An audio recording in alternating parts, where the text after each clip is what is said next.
Hey guys, welcome back. So, hopefully you've been kind of catching up on all our other segments within this one overarching episode.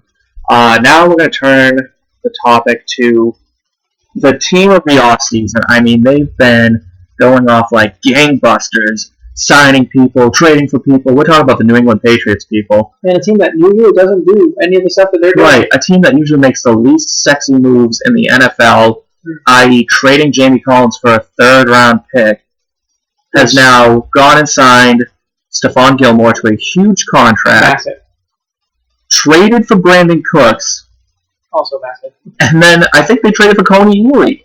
Right, they did.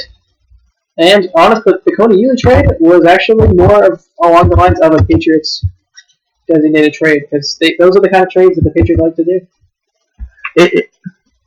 I guess I'm just shocked that they're being this aggressive. Yeah. It has the feel, and if you disagree, I'd love to hear your reasons, but it has the feel of we don't think Brady has as much time left as we would like.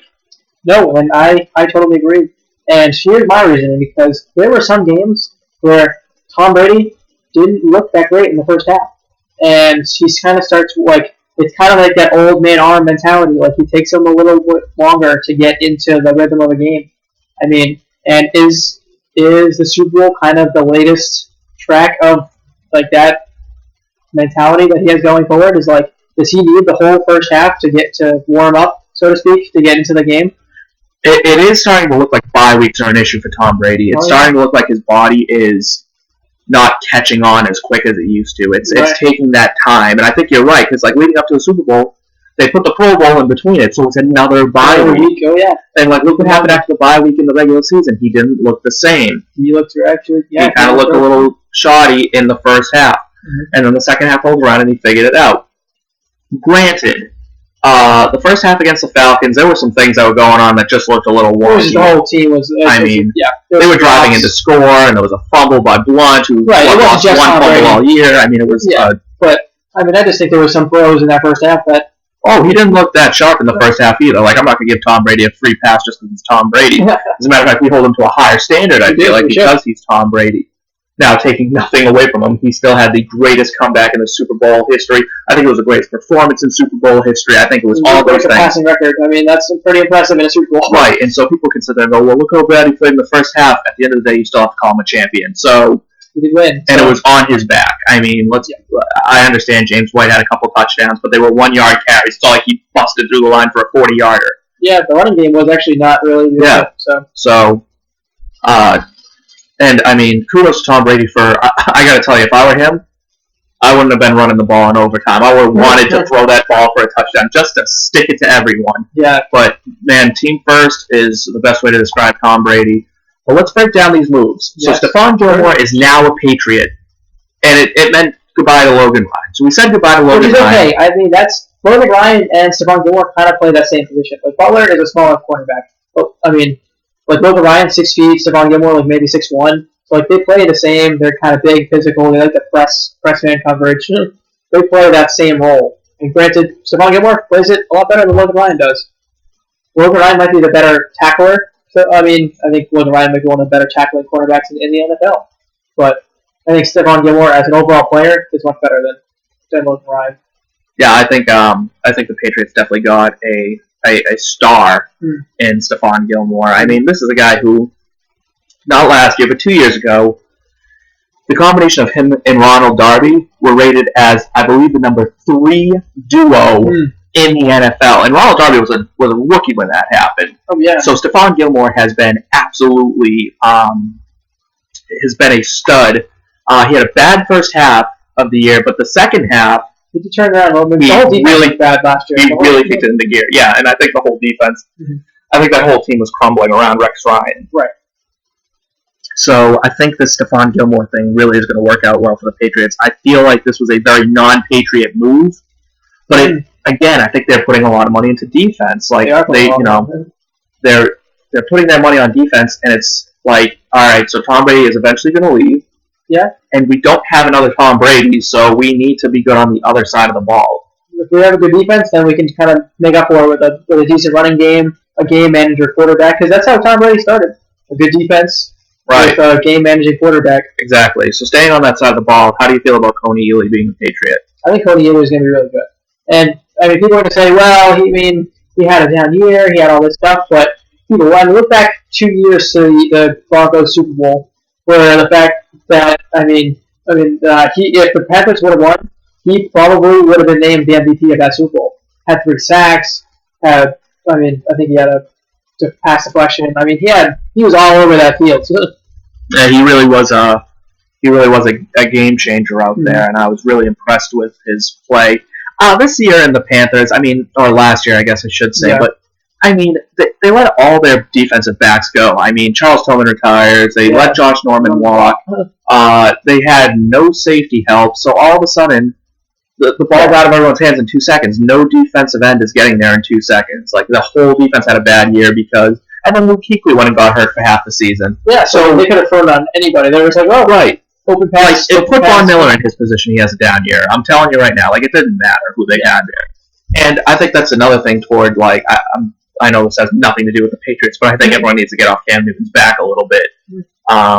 Let him, there were some things going on that just didn't look right. I don't think it was Cam regressing so much as it was he didn't have the defense or the support that he needed to really replicate some numbers. I think he was missing a running game, which definitely hurts, because he was pretty much the running game, which obviously takes a toll. Like, your quarterback shouldn't be their leading rusher. No, whether you can or not, it doesn't matter. So back to the Koni Ealy thing. So now the Patriots look like it's going to be Trey Flowers on one side, Malcolm Brown in the middle, and then Koni Ealy on the other. Because the Pats typically run a 3-4 system. That's kind of how they like to do things.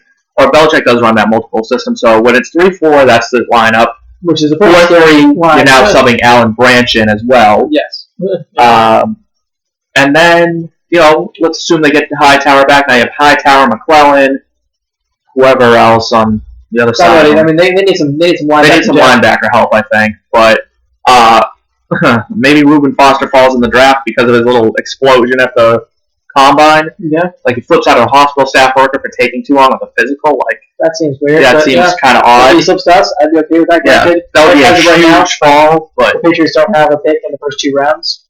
Right, that's true. So I didn't even think that. Yeah. It's a good point. So unless he fell really, really far, there's also a chance that if Butler gets signed by our team, maybe we get a first-round pick. The Patriots get an automatic first-round pick. And we're hearing rumblings that there's a first-round tender, like that people are extending first-round offers to Butler now, right? Oh, yeah. So we'll see how that goes. Belichick, I'm not going to doubt him at this point anymore. Every move he makes seems to be a winning move. Pretty genius. Yeah. The fact that, some of these trades, especially I'm going to highlight the Koni Ealy trade, is the fact that the great thing about Bill Belichick is he would be a great guy in the stock market because he buys low and then sells high. He buys these guys you can start listing off names like Randy Moss was having a down year, Akeem Hicks was having a down year. Then this most recent one, Koni Ealy was having a down year. He gets these guys for nothing. Martellus Bennett got for a 4th-round pick. Look at some of the studs that he's found, just unsigned or undrafted. The Malcolm Butler thing made him a star. Undrafted. Wes Welker made him a star. Julian Edelman made him a star. Tom Brady made him a star.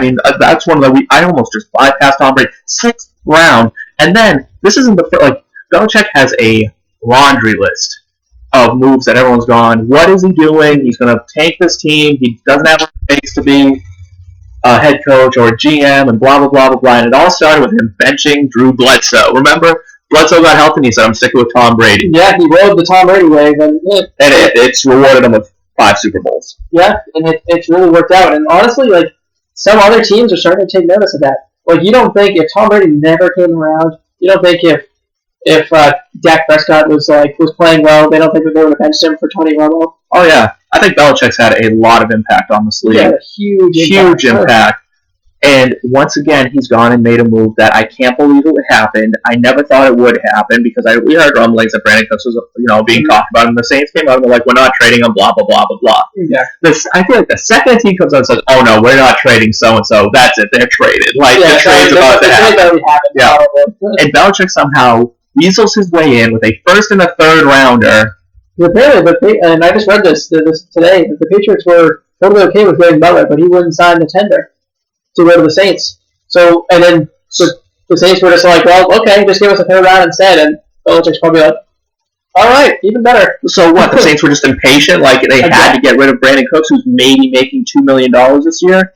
I mean, the guy put up 1,200 yards and 8 touchdowns. Yeah. Remember Week 1 against the Raiders? You and I were watching the game, and he torched that guy for the 95-yard touchdown. Oh, yeah. They were on the 5-yard line, and all he did was run forward and just burned them. Yep, that was right after trading in the fantasy. Yeah. Oh, yeah. That probably stung a little bit. Yeah, that wasn't fun. That's all right. Some trades just should never, ever be talked about in fantasy football. That was a rough year. Yeah, I've had a couple of those. So, yeah, I mean, now we have Tom Brady, who's going to be thrown to Brandin Cooks. And you're looking at this lineup, right? So you're going, all right, so Brandin Cooks on one side. You know, say Chris Hogan's playing outside on the other end, who led the league in yards per reception last year. And Cooks is, I think, third. Right. So now you have the 1 and 3, Julian Edelman in the middle, and then Malcolm Mitchell to come in if he needs to, or he may just flat dump Chris Hogan if Malcolm Mitchell looks like he's better. If Mitchell plays better, and he could definitely compete with Hogan for that starting job. So, yeah, now you've added a guy who can take a 3-yard pass and turn it into. When you were mentioning it, the Gronk's healthy. You're looking at the best player in the NFL. And then Dwayne Allen came over. Like, we got Dwayne Allen from the Colts. I think it's an underrated move. I think it's or James White, who's a great reception, who actually led the Patriots in receptions in the Super Bowl. Right. Broke a Super Bowl record for catches. Yeah. So, I mean, I don't know what to say about the Patriots at this point, except I think the Blitz for 6, as they're calling it this year, I think that's a real possibility. Like, if you told me I had the Patriots and it was against the field, I'd still feel comfortable in the fact that I have a real chance of winning that money. You have a real chance, and your odds are probably not great. Even against the field, the odds are probably not great. Like, this offense is looking circa like 2007. Like, they're kind of like it's kind of scary the amount of talent they have on that offensive side of the ball. Now, if they can grab themselves a running back, I really am, like, whether it's Blunt or it's a draft guy, I mean... Yeah, I mean, who knows? Like, let's say, like, we lose Butler or somebody, and all of a sudden, you're looking at Dalvin Cook with the 15th pick. Right. Imagine Dalvin Cook in a Patriots uniform. Yeah, Dalvin Cook in, like, an offense like that. Right. That's spread out, and he'll run for 1,500 yards. So, that's kind of I guess that's our take on the Patriots offseason. If you agree with us, disagree with us, want to talk to us about topics in the future, just talk smack about the Patriots. If you want to talk some smack about the Patriots, you want to give us some top 3 ideas, you want to give us some music that we want to put up here, you know, shameless plugs, anything like that, contact us at what the hell should they do, at gmail.com. Or leave us some good comments down under. That's right. So, to our listeners, our faithful listeners, that's right. Make it a great day or not. The choice is yours.